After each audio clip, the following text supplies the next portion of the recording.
Amb l'alba, la ciutat és més bruta i extensa. Darrere el serení, després del llum amable que situa els cantons quan el sol es completa, l'alba intenta assolir les primeres comarques del cel i els campanars i despulla i espolsa els carrers, les palpebres, els geranis dels testos. Amb l'alba en les parets, la ciutat sembla un càstig.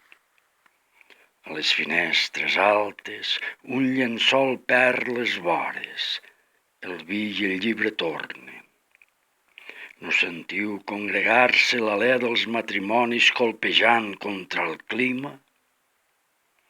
El peix en les parades bota com un silenci.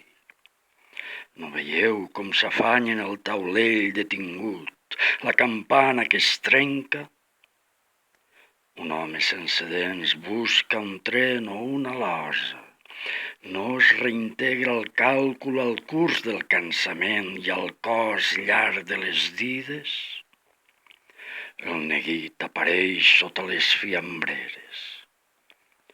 Una olor insistent de llautó de feblesa comunica la nova d'haver-se obert el canvi.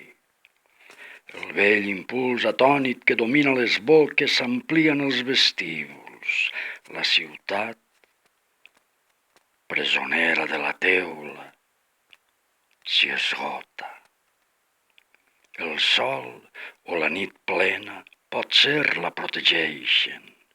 Ara és nua, principi, indecisa, corrent, poder que s'aventura cap a dins pels racons, pels seus bastidors negres, més bruta i més extensa, i l'alba, malgrat tot, també acisalva.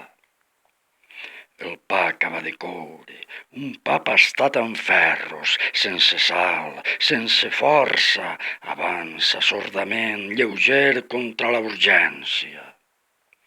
La ciutat, l'alba, el cor dins la humitat profunda, dins la humitat lluent i apegalosa, dubten per un instant entre el plor i la vent.